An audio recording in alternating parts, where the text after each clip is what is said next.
Ian, nice to see you. I wonder how this week's been after such a great Easter period. Yeah, it's been good. Obviously, the 6 points always helps with that. But and it's been nice actually. The players had a small break at the start of the week, which I think was well earned. And then we've had a really good session today. It's been nice to have a little bit longer on the training pitch and a bit more time to do a little bit more work. So we really enjoyed that this morning. Yeah, with the talk about confidence last week, have you noticed a tangible difference in the mood in the players this week? Yeah, and that's normal with a couple of wins. But I think what's important is that we focus on the things that we've been doing to give us the performances, and then try to just replicate that, because results can be up and down. But if we can keep consistent with the things that we've been doing, I think that's important. So I think them understanding why we had good performances is probably the most important thing.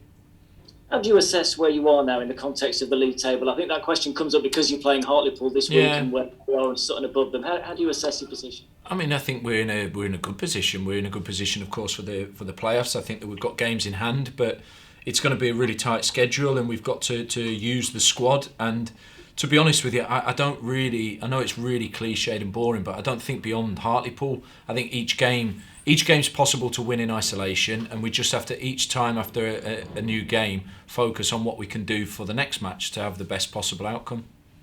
It's been interesting this season, because we've seen Torquay at the start of the season set off incredibly well, and the two teams at the top now are both unbeaten in 13, which is extraordinary, really. Notts have never quite had that this year. I wonder whether you think it's going to take, whether it be Notts or another team, to go on a similar sort of run from now to the end of the season in order to catch them. Well, yeah, it would be. It would be. You'd need that kind of a run to challenge. If you don't have that, then you're not going to be able to. So, yeah. But I mean, for us, we focus on trying to take the things that we've done really well in the last two games and carry them in and put in a good performance against Hartlepool. Yeah, and given that you've beaten a good team, of course, on Good Friday, and then you scored 4 goals away from home, the confidence must be there that you can go to a team like Hartlepool, despite the run they're on, despite their form, that you can go and get. Yeah, they're a good team, and I think one thing is clear from the bits I've seen is that they're very well organised and they've been well coached. So it's definitely not an easy game to go up there. They're in good form, and they're a very strong team. But like you say, we had Wrexham, who were a really good form team when they came here, and I thought we played a really good game against them. And yeah, the goals against Woking obviously show our attacking intent as well.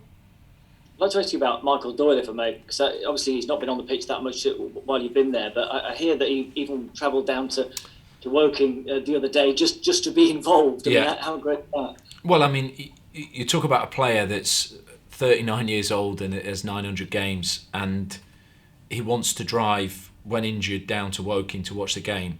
I think anybody can take lessons from that, and there's probably a reason why somebody's still playing and really driven to deliver at this level at that age, and it's because he's so hungry and dedicated to what he does. So I think it's a testament, but also you can't underestimate the importance of things like that in terms of the kind of culture and environment for the group. You need people like that kind of set the standards high. So we're really pleased to have him around the place, and obviously he's progressing well with his injury, so we hope he's not too far away as well. It's incredible at his age he's kept so fit to have played as many as he has up to now this season, and I guess that shows to those young pros as well, doesn't it? Look how long you can keep playing if you put the effort in now. Yeah, I mean, many players wait until it's too late to start doing the right habits, but he's obviously been doing them for a long while, which is why you've got that longevity. So yeah, I think there's so much you can take from a player like that.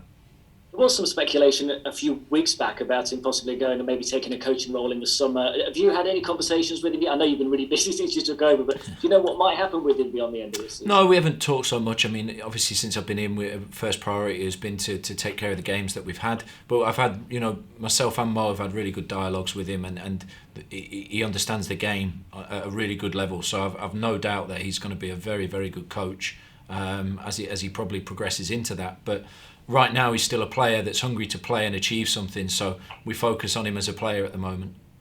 Do you think he could be still a player for another year? I'm sure people have been asking that about him for years, and he's always answered it. Yeah, I do. I do think he's still got that in him. Whether or not that's what he wants to do as well is because I know he's thinking about coaching and obviously the demands that playing takes, both family and everything. So But right now I think the short term is priority for him to get fit, play, and finish the season strong.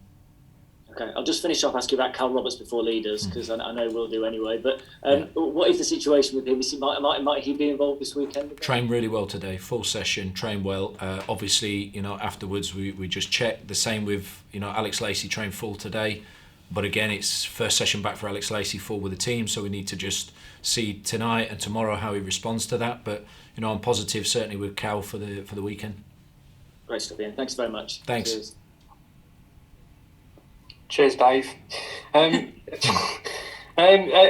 just on Monday's performance, obviously when you brought Lewis Knight on, he gave you a bit more of a different option. I just wanted to get your assessment on the strikers and what perhaps that front partnership did for you in the second half that is perhaps a little bit different to everything else that you've got.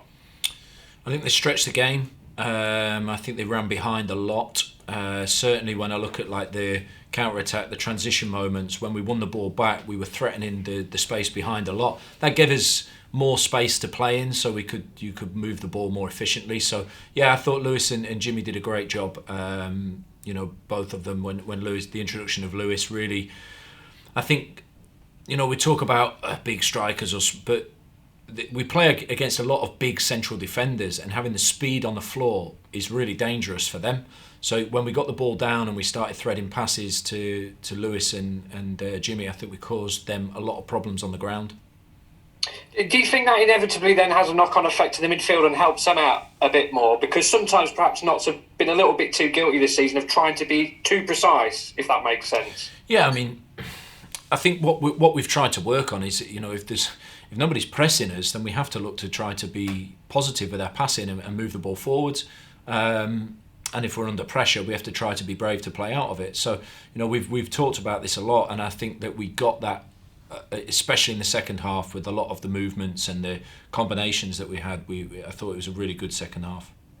You talked about Callum Roberts. I just wanted to know about Richard Brindley. Is he anywhere closer to return? Yeah, I mean, each day has taken a step, but he's not trained with the full squad out on the pitch. But I'm hopeful that he's making good progress. I spoke to him after his session today, and he felt good after he did a lot of ball work with Ian Hutton.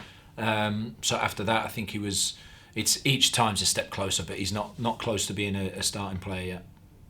And Damien McCrory, I mean, he's one that's sort of filtered off everybody's radar. What can you tell us about him? Same, he didn't train with the squad. He's still in the progressive rehab stage, so he's again making progress, but not somebody that I would consider in contention in the next few weeks. How difficult is your job this weekend going to be when you've got Alex Lacey back fit? You've obviously got Callum Roberts, you've got Lewis Knight pushing for a place, Carl Wotton's back for suspension. Fantastic.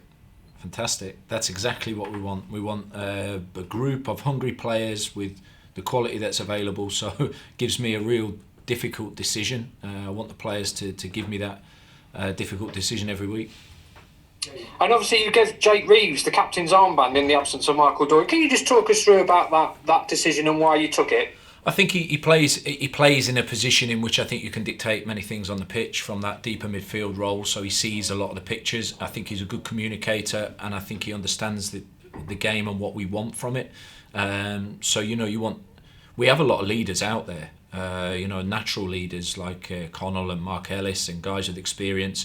But I think it was important for me to have somebody that I felt would be a good person to kind of carry the way in which we want to play onto the pitch, and I think he's a good leader in the dressing room.